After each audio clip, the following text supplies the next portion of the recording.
death toll in Haiti in the wake of Hurricane Matthew has risen to above 1,000, and authorities are burying bodies in mass graves to prevent a cholera outbreak. Cholera has spread in the southwest, with the death toll rising to 1,000. Authorities stress that the burials have to start immediately, as the bodies are beginning to decompose. Kedna Fresnel, the most senior central government official, said there was great concern about the spread of cholera. He said authorities were focused on getting water, food and medical supplies to the thousands of people living in shelters. The first batch of food aid from the United Nations was delivered to the city of Jeremy on Sunday. The Russian Defense Ministry said on Saturday that Russia has moved nuclear-capable Iskander-M missiles into the Kaliningrad enclave bordering Poland and Lithuania. The ministry added it was part of routine drills. A U.S. intelligence official said on Friday that Russia had started moving the Iskander-Ms into the enclave on the Baltic in what it said could be a gesture to express displeasure with NATO. Ministry spokesman Igor Konashenkov said one of the missiles had been deliberately exposed to a U.S. spy satellite. He said, "We did not have to wait for too long. Our American partners confirmed it themselves in their revelatory endeavor." Lithuania, which is a neighbor to Kaliningrad and a member of NATO, said it would protest to Moscow. Russia's defense ministry said on Monday that the country was poised to transform its naval facility in the Syrian port city of Tartus into a permanent base. Meanwhile, Syrian government forces are keeping up their assault on rebel-held eastern Aleppo. A UK-based monitor says government forces have taken control of the Dendo crossroads in northeast of Aleppo. Russia on Saturday vetoed a French-drafted UN resolution demanding an end to the bombing. Moscow's rival plan on a truce was also rejected. Russian Foreign Minister Sergei Lavrov on Sunday said Russia had the means to protect its assets in Syria in case of bombing raids by the U.S. Indian security forces have violently attacked a funeral procession of a young boy who was killed during an anti-India protest in Kashmir.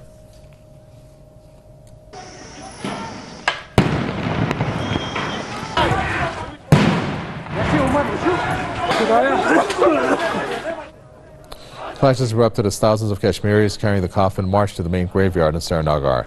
Indian forces fired shotgun pellets and tear gas at the crowd, who were chanting pro-independence slogans. The 12-year-old boy was hit by shotgun pellets on Friday and later succumbed to his injuries. Meanwhile, authorities have imposed a fresh curfew in Srinagar following the clashes. Kashmir is experiencing its largest protests against Indian rule in recent years, sparked by the killing of a pro-independence leader in July. Since then, over 80 civilians have been killed and thousands injured by Indian forces. Kashmir has been divided between India and Pakistan since the two countries gained independence from Britain in 1947.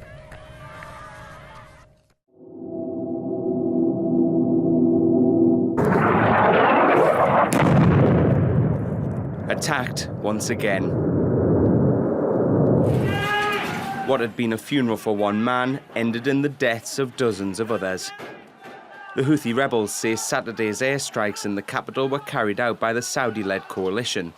The two groups have been at war since March last year after the Houthis took control of Sana'a. The coalition initially denied it was responsible. Now it says it will investigate what it's called the regrettable and painful bombing with experts from the US. The White House says it's reviewing its support for the coalition, but that's unlikely to satisfy the Houthis. We hold the international community and the United Nations organizations responsible for the continuation of these crimes against the Yemeni land and its people. On Sunday, hundreds of Houthi supporters condemned the coalition for the attack. We came out today to send a message to the Saudi ruling family that we will not kneel, we will not give in, no matter how criminal your aggression is, no matter how much more Yemeni blood you shed. Former President Ali Abdullah Saleh has called on the rebels to launch revenge attacks on the Saudi Arabian border. Saleh is still powerful in Yemen and has influence with the military. Iran, which is accused of supplying military support for the rebels, has condemned the airstrikes. Peace in Yemen appears further away than ever. Ethiopia's government has declared a 6-month state of emergency. Prime Minister Haile Mariam Desalegn made the announcement on Sunday. It follows days of unrest in the country. The Prime Minister says the rule of law will be maintained. CCTV's Girum Chala has this update. A week ago, scores of people were killed during a national celebration. Government says protesters were behind it. Demonstrators blame the police. The incident sparked days of turmoil in Ethiopia. Armed groups have been targeting factories and burning them. Both public and private institutions have come under attack. Ethiopia has seen months of protests by members of two of the country's largest tribes. Protesters say they are not seeing the benefits of Ethiopia's economic success.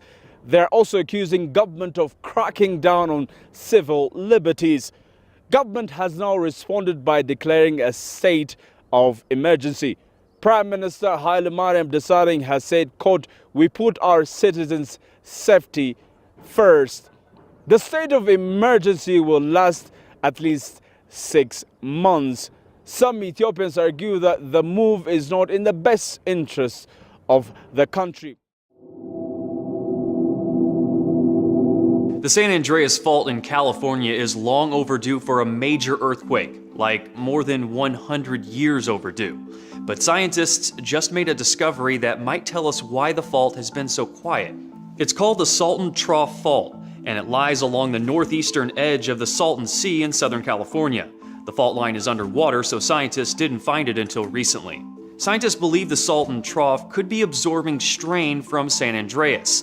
That might explain why a major earthquake hasn't occurred along the San Andreas in more than 300 years. And Southern California has been waiting for the big one. A series of small earthquakes earlier this year caused worry among residents and scientists. The big one is a hypothetical earthquake with a magnitude predicted to be greater than 7. Southern Californians have anticipated such a quake for a long time. But scientists say the Salton Trough still needs to be researched. When that series of small earthquakes hit San Andreas earlier this year, one seismologist noted the lack of records on the Salton Trough makes it difficult to see if the two faults affect each other at all. For News. In Southern California, scientists listening to rumblings deep underground found seismic activity at deeper than expected levels. According to CBS News, the activity may signal new earthquake extremes. In order to better see these so-called microsignals, a group of researchers temporarily deployed detectors along the Newport-Inglewood Fault, or NIF, which stretches nearly 50 miles from Culver City to Newport Beach in Southern California. Study lead author Asaf Inbal of the California Institute of Technology told Live Science most of the damage is inflicted by large earthquakes, but these small earthquakes, like the ones we observe at NIF, occur much more frequently, and their location can be used to highlight active faults and their depth. The unexpected depths of these earthquakes raise questions about quake monitoring. The researchers said scientists don't know whether these temblors are widespread and have simply been missed at other faults because of the difficulty in monitoring small, deep quakes, or if the NIF is unique and somehow the fault has deep seismicity that extends to the upper mantle.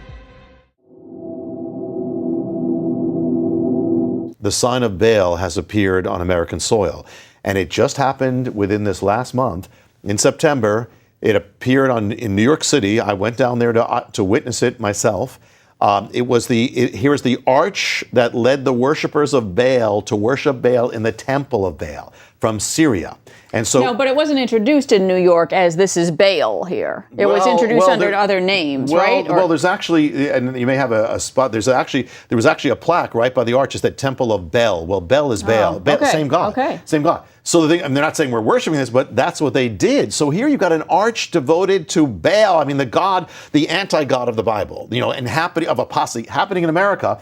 The deputy mayor of New York was speaking, and she says, we're doing this as an act of defiance. Now, this is in the Harbinger completely. And in the Harbinger, talks about the people saying we're going to rebuild Israel when they were attacked. Said, and this is the warning sign, said, we're going to rebuild what was broken, and it was broken by the Assyrians. Well, this arch was destroyed last year by ISIS, who are the Assyrians in the land of Assyria. So we're literally fulfilling the harbinger and putting up the sign of a nation that America is the nation that has known God, has been falling away from God and turning to other things. It's calling evil good and good evil, persecuting the righteous. This is a danger sign.